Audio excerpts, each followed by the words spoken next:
sports, the same thing. I mean, people have gripes. Everything's become so much about making millions and millions of dollars and being the one, like the magazine or the venue or the chef of the moment. You know, and those are great things, and I think in the evolution of our business, they were really necessary or appropriate. But now that it's so broad and there's so much competition, and there's so many people jumping in the arena of opening restaurants, it's kind of manipulated and predictable almost. And it's almost temporary in the sense that people get hot for a year or two or whatever, as long as you keep going like a David Chang, you know, like you just can do no wrong, so to speak. And there's no reality to it. And I'm not saying that it's good or bad. I just think there's a reality to it. It's become so subjective. So and then you have Yelp and Facebook and Twitter where people can comment instantaneously or put food pictures up. So that hasn't really caught up to the critics who don't want to lose their jobs or the people that give out star ratings, because it used to be that defined you or that led the consumer to you. And now really word of mouth and social media are far more powerful than a newspaper review. Absolutely, and that's really the approach that we've taken with Try Dallas. So we're not about reviews. We're really not about any of that, more so than just let's expose the community to what's out there, right? Yeah. If there's a great restaurant, let's let the community know about it so that they can try it. What's unique about the restaurant? I was showing Amy, who had not been into your restaurant yet, and she walks in and she sees the meat. And she says, "What is this?" That's knife. That's knife. So I give her my explanation. Why don't you give her yours? Well, you know, I was asked to create, Veringer Harvard owned the hotel, and it was a Kimpton hotel when we first started. I had Spoon. I had known Jeff Burns and Michael O'Hanlon, who work in that division of Veringer Harvard, and they had approached me a year prior to opening and asked me if I wanted to take this project on, with the one caveat that it had to be a steakhouse. And I was fearful because there's so many steakhouses, and I mean, there's even more now since we've opened this downtown by Clyde Warren. I think there's like 5 steakhouses within 2 blocks of each other, which is a little insane, but you know, that's Dallas. We always go to extremes here. So I went out and I just tried to approach it from a chef's perspective.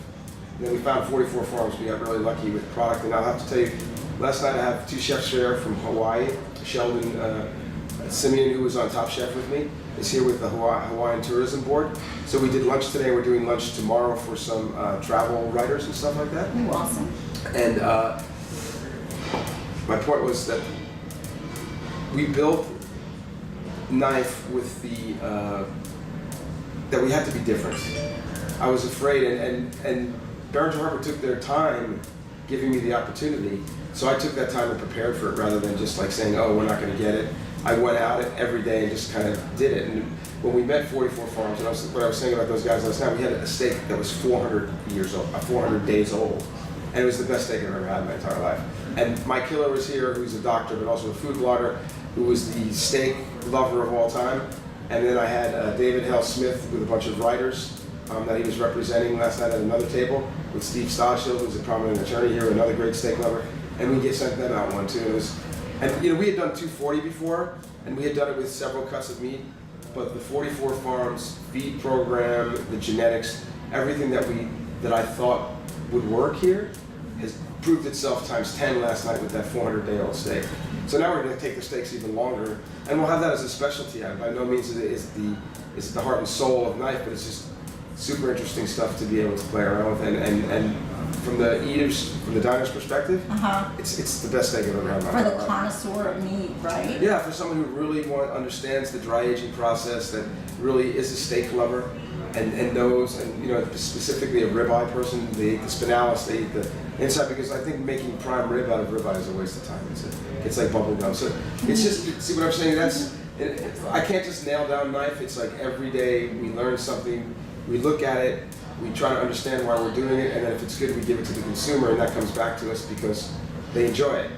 And that's the process I try to do with every restaurant, and that's what we'll try to do with Gravy too. It's just be authentic, produce, you know, just like I say, forget about all the whistles and bells, just make it taste delicious. And then give me some good service, and what else? That's all you need, right? Great ambiance. Yeah, the rest is a show, you know. It is. It's just about bringing the right people with you too, isn't it? Yeah, so tell us about 44 Farms. So I'm interested in that because I'm really interested in, I've been doing a lot over at the farmers market, and I'm really interested in what they're doing down there right now with making sure that they're visiting farms, everything's local. You know, at home I try to use everything that's local as well. So is that something that you're trying to do here too with that? Well, it wasn't I'll be honest with you, there's all this farm to table jibber jabber around, and I know a lot of chefs that really do have relationships with farmers. And when I was younger and I lived in Long Island, I had guys bring me zucchini blossoms and baby carrots in the summer and stuff like that. So I think any good chef has been doing that for a really long time.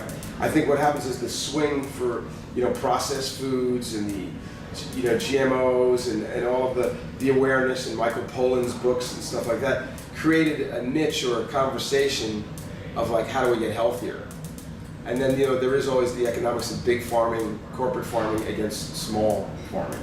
And Willie Nelson and Farm Aid really were the people that started that whole, we can't let the modern American farmer disappear. We just happen to live in a very rich agricultural state, right? And cattle is a large part of it, but very rarely does the cattle that gets raised here or spawned here get eaten, except in the shape of a ground patty.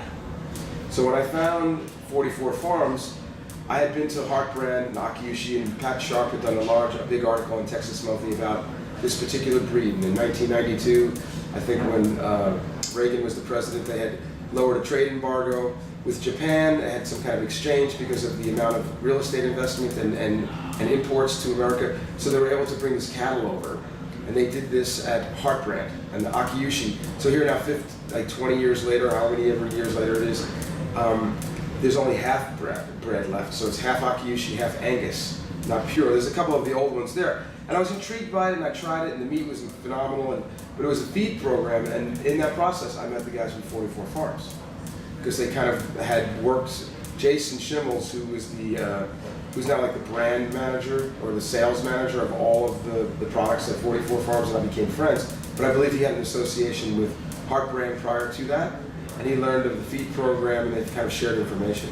The difference is that at 44 Farms, they raise Angus bulls, and they sell semen, they track the lineage, and they partner with small farmers who buy the heifers, and they track everything. They track the genetics over and over and over again. Wow. And we basically, the steaks we eat, we're killing off the weaker, and we try to raise the level of prime and choice, because all of these other words really don't mean anything in the beef business.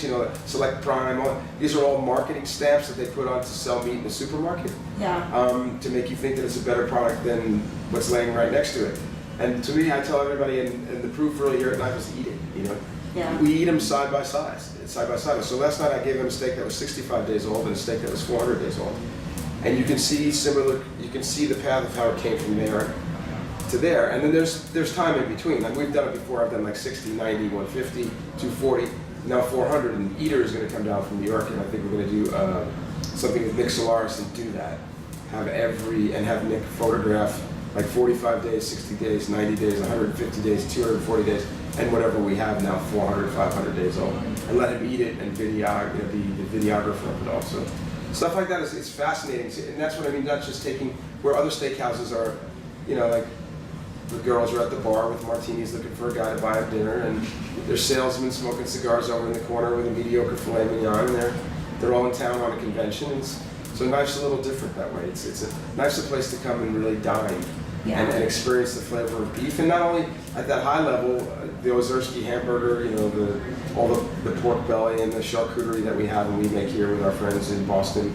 So I mean, I just added on to it and made it like a restaurant, or the steakhouse that I would want to eat at. And I was inspired by a couple of places, Carne Vino. I like Cut, I like Wolfgang Pumpkin. So I kind of combined what I thought I didn't like about. I removed what I didn't like about those two restaurants, and it was basically. Wolfgang's was too French and very expensive and had a lot of Japanese beef on it, which is okay, but it's really very expensive and it's very fatty and you eat small amounts of it. So I understand that, but that's not what I wanted to bring here. Because you are in Texas. Yes. And everything's bigger in Texas. I thought that was important, and we really were doing farm to table. I mean, the 44 Farm family were in the supermarket business for a long time, and that ranch was in their family for over 100 years.